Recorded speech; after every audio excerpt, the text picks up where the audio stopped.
clasificación de Corliss que hemos estado trabajando, en donde dijimos que el color de las flechitas que van a dar hacia cada filum no es azaroso. Vimos primero el grupo que correspondía en su momento a los ciliados, que era el de lo que en la clasificación de Bushley hubiera sido, por ejemplo, la clase infusoria, que son justamente el grupo de los ciliados. Y después vimos, bueno, como representantes ahí a Paramecium y a Vorticella.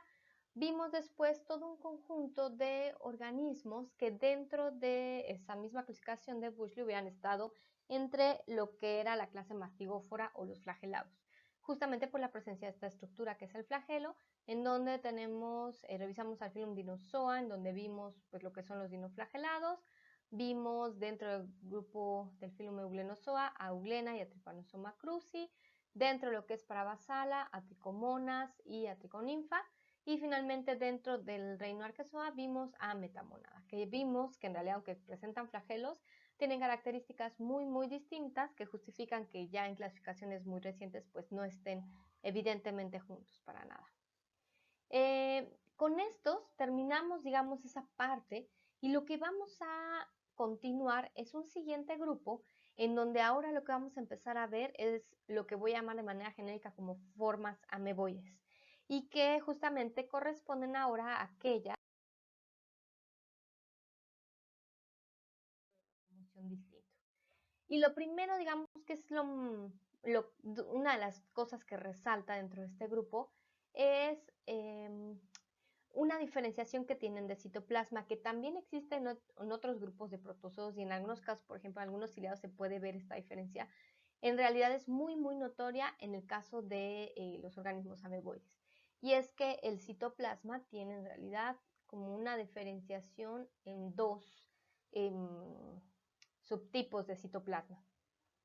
El que llamamos endoplasma es el citoplasma que queda hacia la parte más interna, donde están básicamente los organelos, y por eso se ve más denso, mientras que el ectoplasma toma su nombre porque está justamente rodeando, es la parte, digamos, como de afuera, y es una región mucho más transparente. Vean ustedes estas partes, estos bordes, se llama más hialina, más homogénea y más viscosa. Entonces aquí en esta foto, voy a desactivar un momento la cámara, en esta foto podemos ver aquí justamente la región del ectoplasma, y aquí muy bien diferenciado el endoplasma, en donde por ejemplo en este caso y por acá lo que vemos es el núcleo.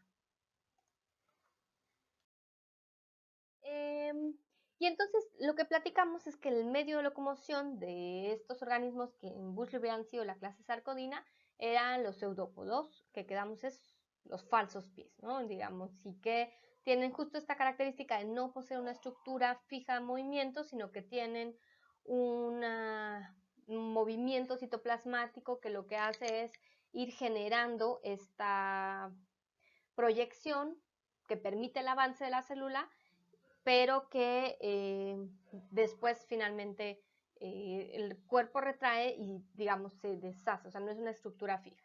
Entonces, dentro de los tipos de pseudópodos vamos a tener 4 principales que ya habíamos platicado, pero que voy a retomar brevemente, en donde los lobópodos son aquellos pseudópodos que son más gruesos en general y tienen o están compuestos tanto por endo como por ectoplasma. Tienen normalmente los dos tipos de citoplasma. Tenemos aquí un ejemplo.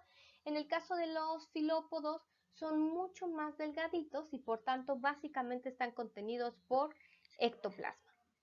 Tenemos los rizópodos o reticulópodos, que se llaman así justo porque van a formar redes. En esta foto no se ve completamente bien, digamos, se ven nada más ahorita los rizópodos, pero en su momento van formando, digamos, se van entrecruzando, y entonces forman redes, y por eso el nombre reticulópodos o rizópodos. Y tenemos finalmente los axópodos, que parecen casi como si estuvieran, como si fueran espinas, salen de este protozoo, de esta célula, y que digamos, en realidad son, vamos a ver en su momento cuando veamos este grupo, de estructuras que se pueden incluso retraer y extender, porque otra vez no son estructuras fijas, digamos, como sería, por ejemplo, un flagelo, en donde no se puede desnaturalizar y perder fácilmente. Ok, ahora sí, ya estamos viendo la reproducción. Este video es relativamente baja calidad.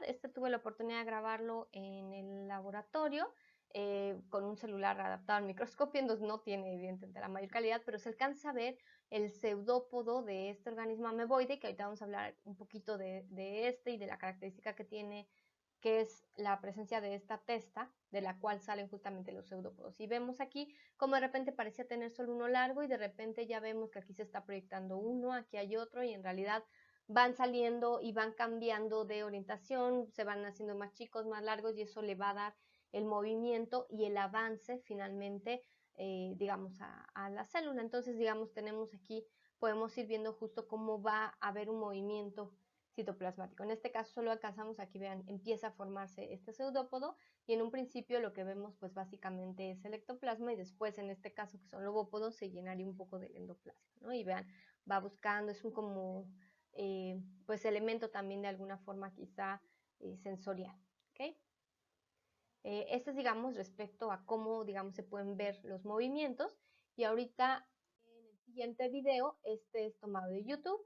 Lo que vemos justamente en una ameba, digamos, que no tiene esta testa, se puede ver bastante bien todo este movimiento del citoplasma que empuja el citoplasma acá y luego retrae la célula para acá y entonces eso nos va dando el avance propiamente. Y entonces puede generar un pseudópodo para acá, uno para acá y decidir si va para allá, entonces más bien regresa el de acá y extiende los de allá. Entonces va como probando, digamos, va como buscando el camino y moviendo hacia la orientación. A donde va otra vez, vemos el ectoplasma, el endoplasma bastante bien definido. En la mayoría de los grupos ameboides se ve bastante bien diferenciado en todo momento. Pero también pueden servir para alimentación. Lo que vemos ahora aquí es un flagelado chiquito de vida libre y esta es la ameba, es igual un video de YouTube en donde vemos cómo el proceso que ya platicamos alguna vez de la fagocitosis se ejemplifica muy bien aquí, extiende, fusiona aquí sus membranas y ahora queda este flagelado aquí encerrado en lo que ahora pasa a ser una vacuola alimenticia de esta ameba y en esto se acaba de dar cuenta. Va a moverse, pero lo que va a pasar, la ameba va a soltar algunas enzimas seguramente para empezar a hacer la lisis y digerir finalmente a este flageladito que ya aquí de plano se dejó mover, seguramente empieza ya a haber un proceso ahí de alimentación y entonces las dos grandes funciones de un pseudópodo es tanto movimiento como para alimentación.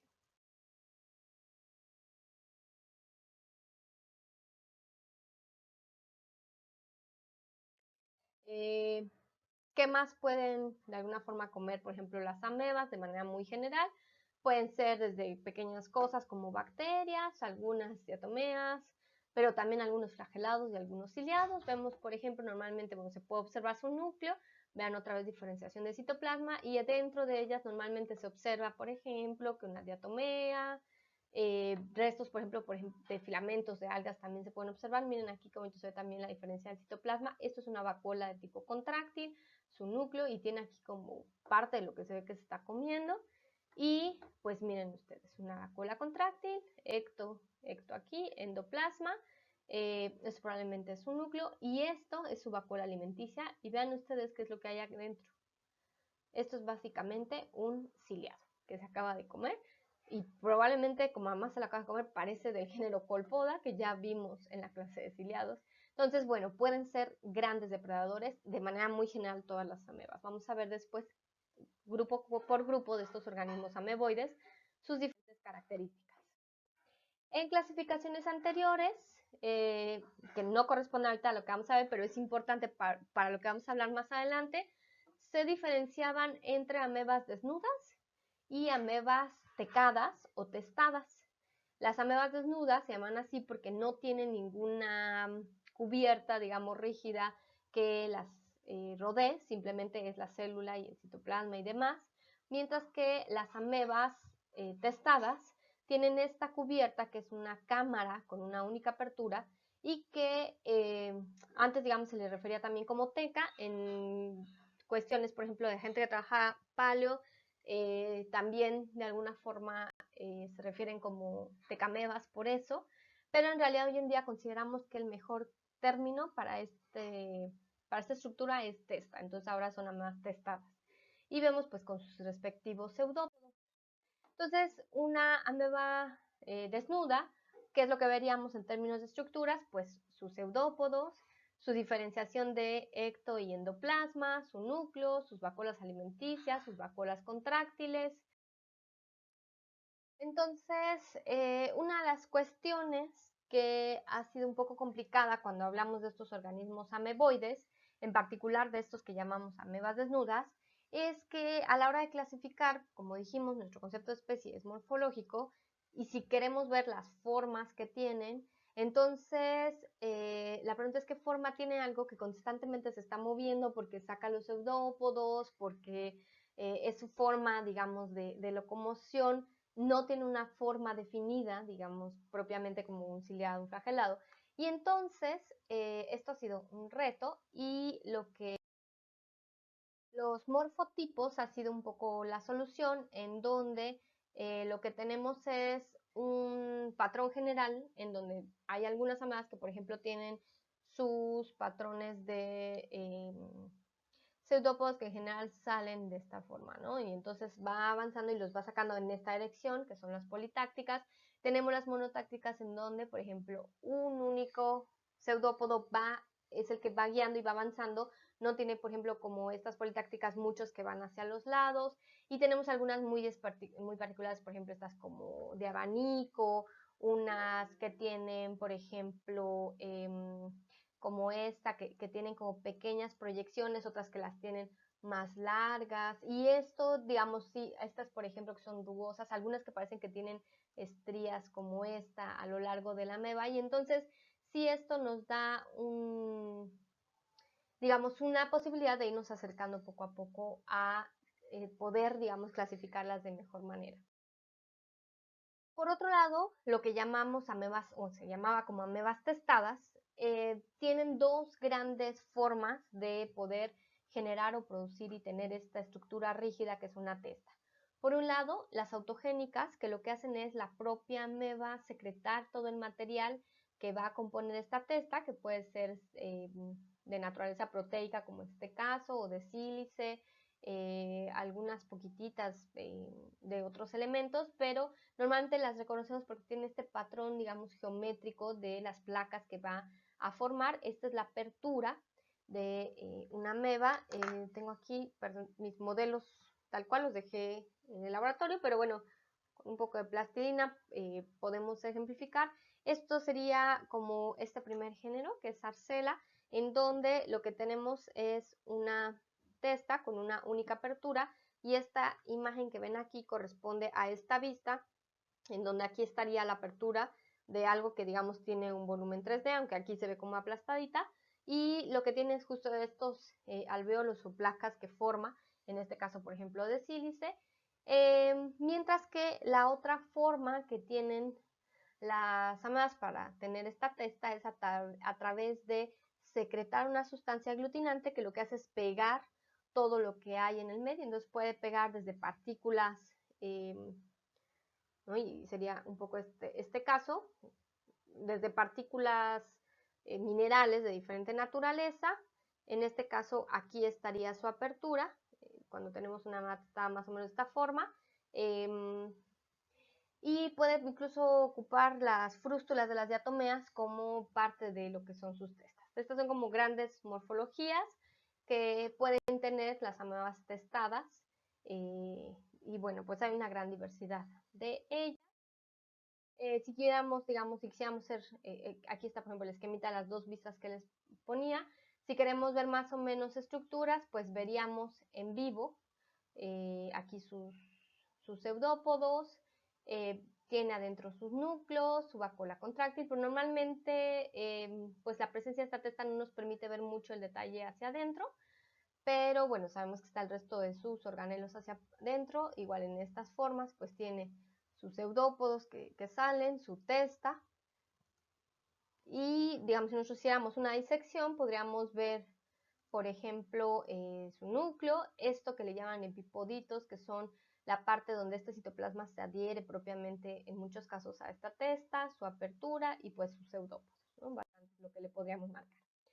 Existe una página que se llama MicroWorld, que es muy recomendable, aquí les dejo la liga, de una investigadora, bueno, una persona que ha trabajado mucho tiempo con amebas, más creo por hobby que por pertenecer propiamente a un laboratorio de investigación, pero tiene muy bien estructurada esta página y aquí tiene una primera edición, por ejemplo, de amebas desnudas y testadas.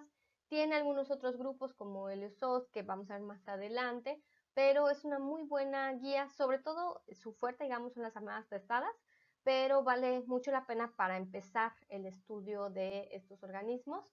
Tiene fotos, por ejemplo, de microscopía electrónica barrido. Esto es una testa de naturaleza silicia, tiene sus propias placas que forma este organismo, tiene sus propias espinas, tiene sus como dientecitos y esta es la pura testa, no estamos viendo pseudópodos. Y la página es de esta persona, Ferry Siemensma, que tiene también un canal de YouTube donde sube cosas impresionantes también. Entonces vale mucho la pena que se den de alta como suscriptores. Y aquí una nota les dejo abajo muy interesante sobre una entrevista que le hacen y justo él básicamente es profesor de una universidad, tiene posibilidad de empezar a observar muestras, de ver al microscopio y construye una gran referencia que les servirá para todos ustedes para poder consultar para muchos grupos en adelante que vamos a ver.